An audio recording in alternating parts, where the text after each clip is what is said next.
En attendant qu'officiellement, aujourd'hui, la publication des chiffres du chômage pour le mois d'août, on va passer, c'est sûr, à la barre des 3 millions de demandeurs d'emploi. Journée spéciale sur BFM TV, donc chômage, en sortir. On voulait vous faire passer ce message ce matin.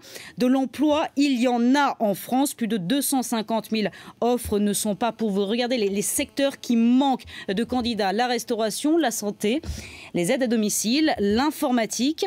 Il y a aussi un secteur qui recrute beaucoup, c'est l'économie verte. Regardez, depuis 2009, 427 000 emplois ont été créés dans ce secteur, Christophe. L'économie verte et l'énergie verte aussi. C'est un petit cadeau. Priorité au direct. Cédric Fesch, vous êtes aux côtés de la voiture de l'avenir, devant la tour BFM TV. Et c'est peut-être un gisement d'emploi. C'est une voiture 100% électrique. C'est ça qui est derrière vous.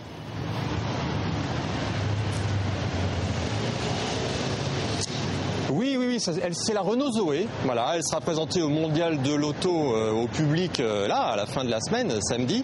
Elle est 100% électrique, ça veut dire qu'elle n'aura jamais de moteur essence. Et vous savez qu'on a de la chance, Christophe, parce que à BFM TV, on va être les premiers à pouvoir essayer cette Zoé là dans la rue en conditions réelles. Aucun journaliste n'est encore monté dedans. Et puis je voulais vous dire quand même quelque chose. En fait, elle a déjà été présentée cette voiture il y a 2 ans. Mais il y a 2 ans, c'était un concept car elle était présentée au Mondial de l'Auto. Cette fois-ci, là, à partir de samedi, vous pourrez la voir sur le Mondial de l'Auto, vous pourrez signer le bon de commande et avec un peu de chance, vous pourrez même rouler avec à Noël. Et puis, je vous entendais parler d'emploi, Pascal et Christophe, puisque toute la journée sur BFM TV, on parle d'emploi. Sachez que cette voiture, elle est fabriquée en France, à Flins, à côté des chaînes de la Clio. Ça veut dire que si cette voiture marche, eh ben, ce seront des emplois pour Renault en France. Mais je suis sûr qu'elle va marcher, mais il est hors de question que je vous laisse l'essayer tout seul. Voilà, parce que je vais vous rejoindre. Je vais vous rejoindre parce que nous allons l'essayer ensemble. Cette voiture électrique, la Zoé de Renault. Vous savez que Renault a engagé évidemment l'industrie automobile.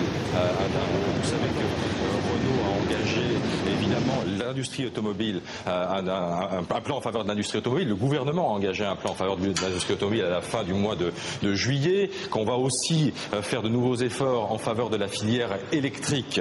Là encore, en principe, durant le salon de l'automobile, des annonces devraient être formulées et également. L'avenir est là, devant vous, grâce à cette voiture électrique, la Zoé donc de Renault. Je vais vous rejoindre, Cédric, nous y sommes. Eh bien, allons-y, démarrons, prenons place et démarrons. Bah oui, elle me plaît, évidemment. Ce n'est pour l'instant, Cédric, qu'un prototype, c'est ça ? Oui, ce n'est qu'un prototype. C'est un modèle de pré-série exactement. Ça veut dire qu'il y a encore quelques petites choses. Alors, tu vas écouter, quand on démarre, ça y est, on va s'attacher quand même, Christophe. Oui. La boîte électrique, il faut s'attacher. Et allons-y. Alors évidemment, ce qui surprend comme toujours dans la voiture électrique, c'est le silence absolu. On a une autonomie de combien sur cette Renault Zoé ? Là, c'est écrit sur le compteur 138 km. 138 km, le moteur est en marche. Et le silence est évidemment total. Donc 130 km d'autonomie. C'est une voiture qui se recharge comment ?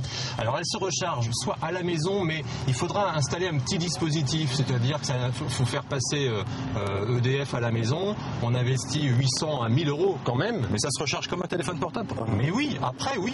C'est-à-dire qu'en 1 heure, sur des bornes dans la rue, comme par exemple pour la voiture de Bologne, en 1 heure, vous rechargez la voiture complètement. Et puis chez vous à la maison, avec ce petit investissement de 800 euros, en 9 heures, la voiture est rechargée. Alors, si vous partez de zéro. Ce qui est intéressant, c'est que Renault a décidé, contrairement aux autres constructeurs, a choisi le tout électrique, n'est-ce pas ? C'est très différent de PSA, Peugeot, Citroën. Eux, ils se sont dit, les Français sont pas prêts encore à rouler entièrement l'électrique parce qu'ils ont peur. Là, par exemple, pour 137 km, je me dis, est-ce que je vais arriver à la maison, quoi ? Alors que, donc, ils mélangent essence et électrique. Renault s'est dit, nous on mise tout sur l'électrique. Ce Blamo, ça coûte combien ? Celle-là, en fait, elle coûte pas très cher. Elle coûte environ 14 000 euros tout de suite. Au Mondial, à partir de samedi. À partir de samedi. 14 000 euros seulement. Bah après, faut payer la location des batteries. 80 euros par mois. Merci beaucoup, Cédric Fesch. Le salon de l'automobile ouvre au public donc vendredi. Et il y a un rendez-vous important demain chez Jean-Jacques Bourdin à 8h30 puisque c'est Carlos Ghosn, le patron de Renault Nissan, qui répondra à ces questions, Pascal.